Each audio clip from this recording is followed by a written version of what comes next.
Hola, ¿qué tal? Mi nombre es Devani Yamile Villalobos Pérez, pertenezco al grupo de 74 y daré una breve explicación sobre estos temas que veremos enseguida. Sobre la historia del béisbol mexicano, la gran epopeya en 1847 a 1954, documental Historial del béisbol mexicano, Brillo y sobra del diamante en 1950 a 2003, LMB 90 años, la historia del béisbol en México y su llegada a tierras aztecas. Empezamos sobre la historia del béisbol.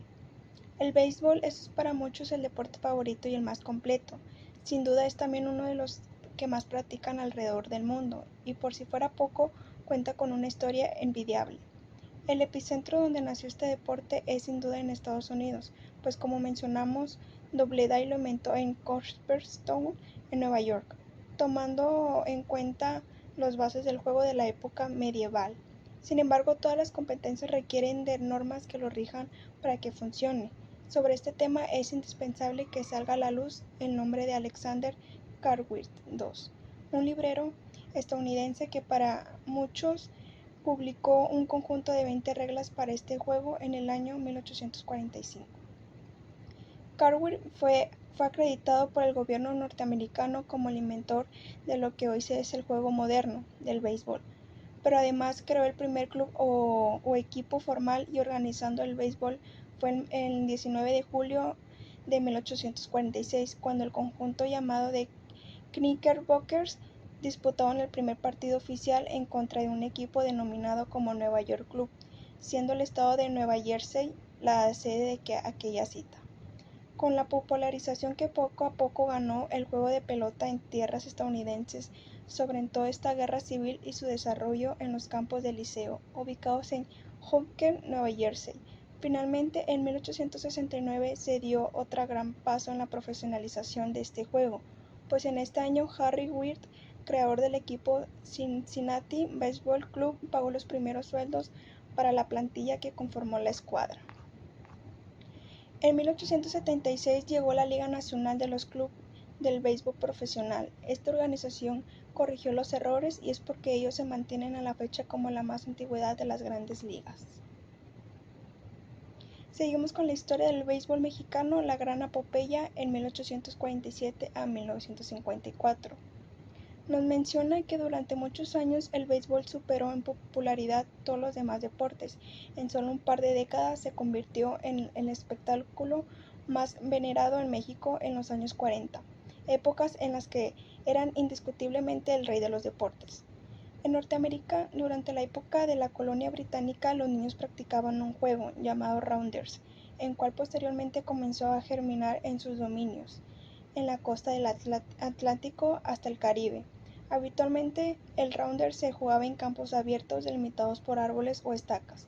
Los actores principalmente eran el alimentador, quien tiraban las pelotas por debajo del brazo, y el golpeador, que intentaba pegarle lo más lejos posible, toca la estaca y regresa sin ser quemado por la bola.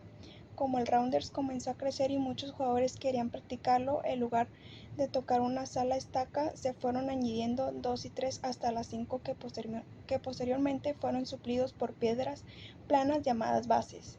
En 1834, el escritor Robert Carven publicó en su libro de deportes las reglas del juego rounders, quien llamado béisbol. Cartwright ajustó la distancia de las bases a 27 metros a 47 centímetros y consiguió un cuadro que habría que recorrer hasta llegar al home, haciendo el diamante. De igual modo se determinó que serían nuevas beisbolistas que tomarían parte del juego. En el programa de este domingo se cubre la época hasta el 1954 como Beto Ávila, jugando la segunda base de los Indios del Cleveland, captura del título de bateo de la Liga Americana para convertirse en primer latino en obtener tal honor. Desde luego que el parte fundamental de los equipos han sido los magnates que le ha dado cobijo económico, y no podía faltar en los documentales los alucines primeramente a Jorge Pasquel, quien fue ya por iniciativa personal o por encargo de Sutil de Miguel Alemán, a quien lo ligaban lazos tanto de paisajes como de negocios. Manejó tanto equipos como la Liga Mexicana misma hasta el 1948, cuando el circuito cayó en bancarrota por los altos salarios que devengaban los peloteros importados. Documental Historia del béisbol mexicano, Brillo y sombra en el diamante en 1950 a 2003. El béisbol mexicano logró mantenerse en el gusto de millones de aficionados. En 1952 desapareció la legendaria Novena Azules de Veracruz y algunos de sus grandes peloteros, entre ellos el cubano fue Ramón Bargaña, tuvieron que refugiarse en clubes emergentes como el Jalisco en el mes de 15 de junio de este año. La vetusta estructura de madera del viejo Parque Delta se venció y los aficionados de sombra innumerables cayeron al vacío. En el incidente murieron 2 personas y 30 más resultaron gravemente heridas. Apenas hace unos días después, El Camino de los Sultanes de Monterrey se estrenó, causando la muerte de los beisbolistas Adolfo Chamaco García y Vicente Corazón Torres. En 1953, México volvió a colocarse en los primeros planos del béisbol mundial, al frente de los Tecolotes de Nuevo Laredo. El lanzador potosino Ramiro Cuevas conseguía la hazaña de tirar el primero de los únicos 3 juegos perfectos en México. 27 hombres y 77 outs, venció una carrera a 1-0 a los Diablos Rojos. Antonio Ortiz Mena construyó un nuevo parque del béisbol en 1954 en el mismo lugar donde estaba ubicado el Parque Delta. En 1957, un grupo de niños neoleoneses conquistó el Campeonato Mundial del Béisbol Infantil, celebrado en Pensilvania, dirigido por el coach César Faz. Los jóvenes peloteros vencieron en la final del torneo al representación estadounidense. La victoria tuvo una magnitud que los muchachos fueron recibidos por el presidente Dwight Garza. Fueron a visitar la Casa Blanca y al vicepresidente Richard Nixon, embajadores. Los Zaraperos de Saltillo arribaron a la Liga Mexicana del Béisbol en 1970. Tuvieron su origen en una cena de celebraciones de los integrantes del Comité Pro Obras del Catedral de Saltillo, cuyos presidentes eran don Jorge Torres Caso.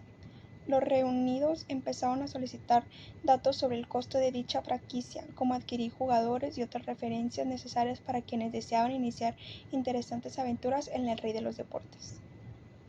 LM 90 años, la pasión acompañada de la inteligencia impulsó a Alejandro Aguilar Reyes y a Ernesto Carmona a fundar la Liga Mexicana en 1925. Desde ese título alzado que cada año el club tiene privilegio a celebrar, tal como lo han hecho 16 veces los Diablos Rojos, 11 los Tigres, 9 los Sultanes, 6 los Rojos de Águila en la década de los 30.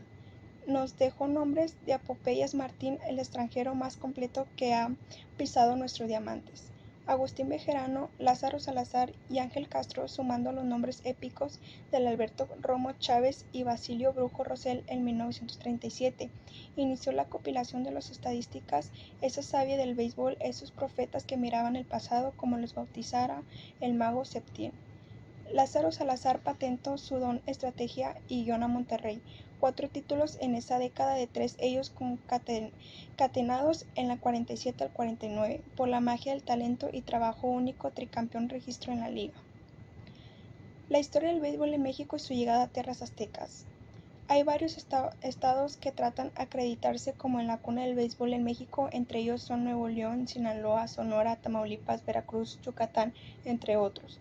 Se comenta que el béisbol ha llegado a distintas partes de la República Mexicana durante los años 1870 y 1990, aunque existe una versión que el 7 de septiembre de 1847, en plena invasión norteamericana, llegaron al puerto de Mazatlán barco de guerra estadounidense. Dicha versión fue publicada en el Periódico del Pacífico correspondiente el 22 de mayo en 1868, donde se afirma que Sinaloa y Mazatlán fue el primer sitio donde se jugó el béisbol en México. Y para esto concluimos esta breve explicación sobre estos temas muy importantes.